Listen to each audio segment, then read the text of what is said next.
What's going on, y'all? It's your boy, B87. My name is Real Nixio. And we're here to review Transformers The Last Night.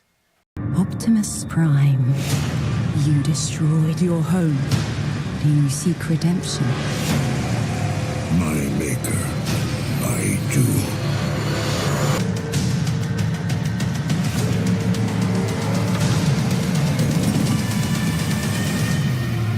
For my will to live, yours must die.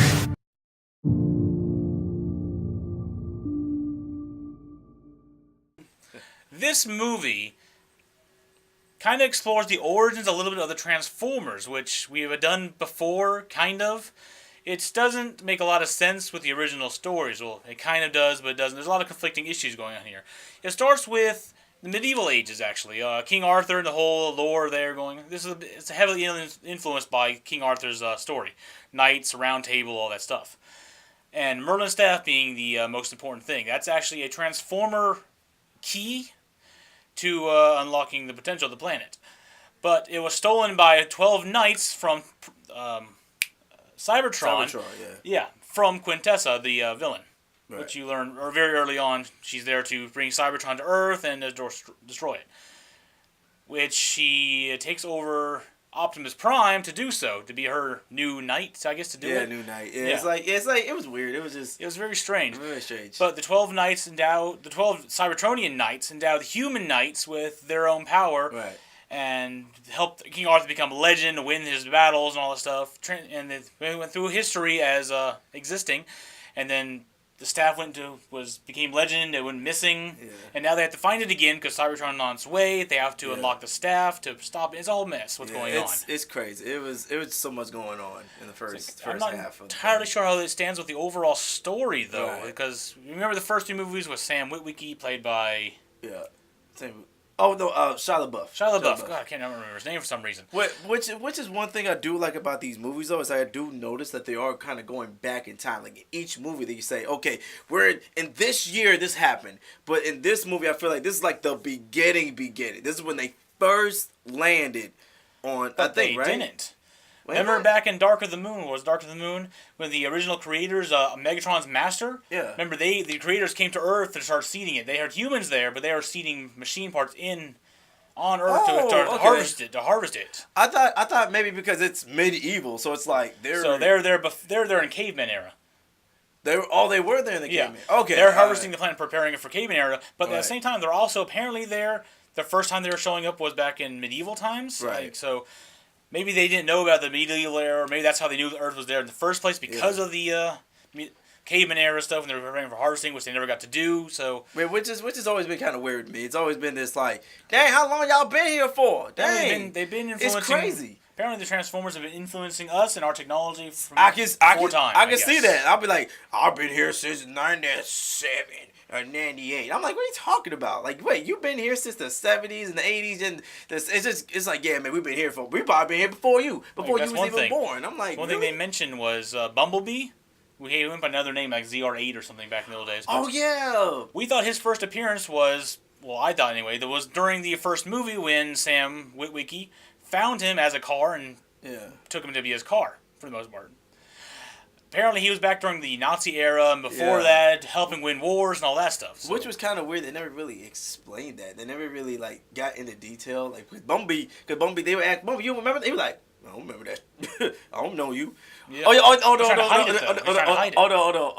He said, I don't. Wait, you? That's right. He still speaks in song. Yeah, and lyrics. He's smoking song because the old guy was like, "Yo, I remember you." The old guy is Sir Edmund. That was funny, man. The old guy is Sir Edmund, who's played by Anthony Hopkins.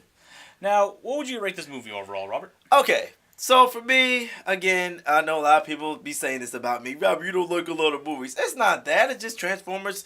I kind of got out of Transformers after the third movie when the last time when Shia LaBeouf was in. That was the last time I really was into movies. Oh, not movies. Into Transformers. Into this movie, Transformers series.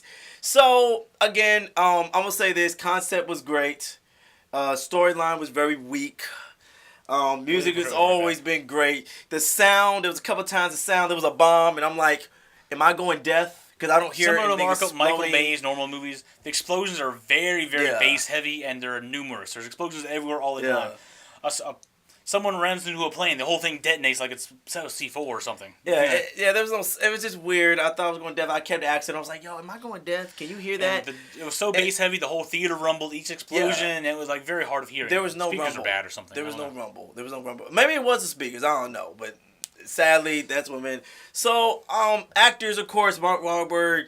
He was funny, but when it came for him to have to be serious, it just went off really bad. He was a very awkward character in this movie. It wasn't like Shia LaBeouf. When Shia LaBeouf does it, it's like he can be serious and funny. You know what I'm saying? Of course, you said a couple times Shia LaBeouf did have his moments. He has his awkward moments, but I didn't notice he was always a very sweaty character. Yeah, he pulled off the whole seriousness when he needed to.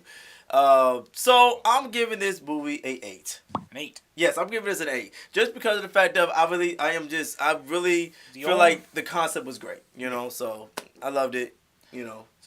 Me, I'm going to rate this movie a 7.5. It's a little lower than I was initially anticipating, but mostly it's because of the story. Wait, time out. Yo. Time out. Did you say 7.5? Yes, 7.5. How am I higher than you? I'm unbiased about movies that are not Alien. Because look. Okay, look. So, I wasn't into Transformers. You know what I'm saying? So it's like for me to have a higher rating is very shocking right now. I never thought this is kind of weird. The music was not bad. The music was inspirational, amazing. Right. The characters and the voice acting was good, but they're awkward. Optimus Prime had almost next to no screen time. He was there getting taken over. He was there at the end of the movie fighting. He got changed back, and he helped win the fight. And he had most of his lines when he was on the floor after he got beaten was awkward. I let you down. I'm sorry. The fate of the world is no longer with us. Stuff like that. It was just very awkward the way he talks. I do agree with you. Yeah, he wasn't in it as much as he should have been. Like, I don't know. I agree. So I agree with that. The actors, Isabella, who's played by Isabella. Yeah, I know, right? Barely said the name. She did very well, but she didn't have much screen time either. Well, I don't think she was important in the first part of the movie, and she might be important in the next movie when it comes along. But this movie, she was there, she bound them as family, and then after the main story started, she got left behind. Yeah, pretty much. It was all about Mark Wahlberg and him becoming one of the knights and saving the day. How did you feel about Jared, or Carmichael, who played Jimmy? The sidekick character? Yes. Like, he was funny. He had some funny moments, but he was just like a side character. Yeah. He was there to be funny and then disappear when the action happened. He was not a fighter. He was a lover. He was always constantly worried about going to jail.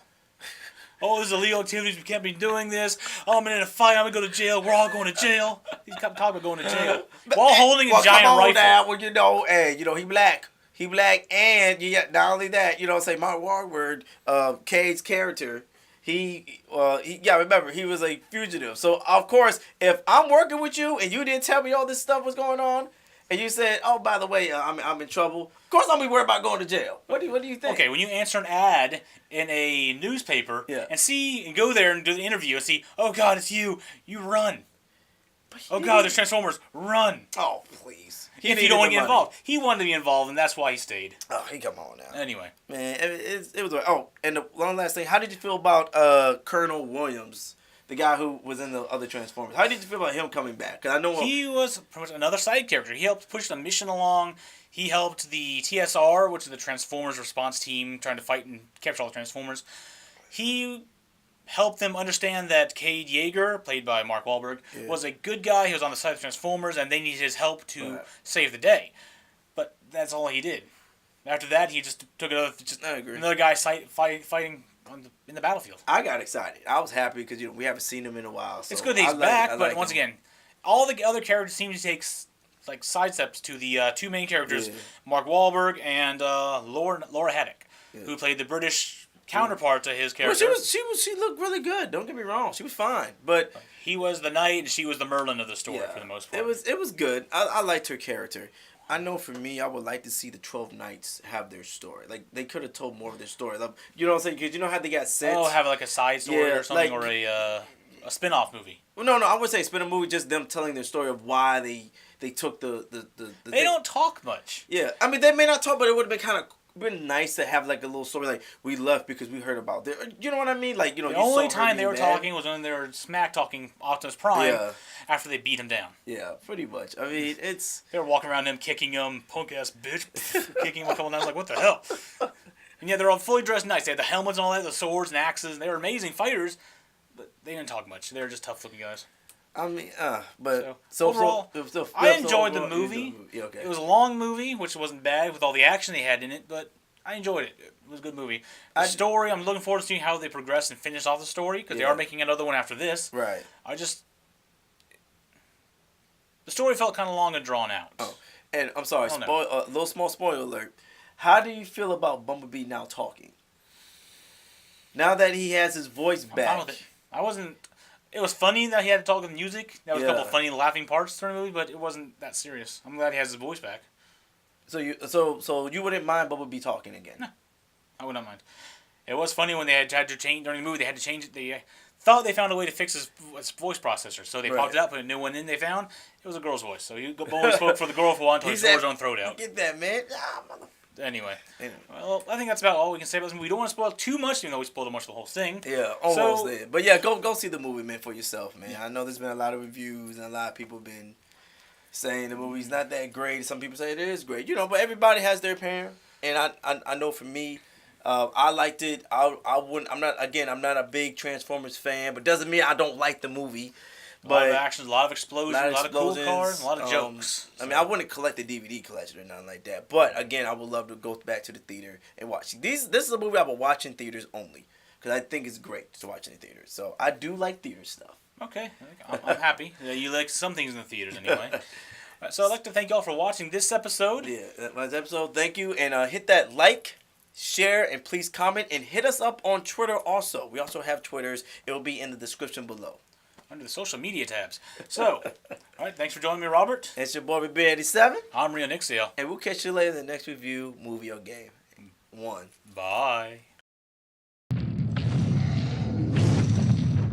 They have been here forever, hidden in the shadows.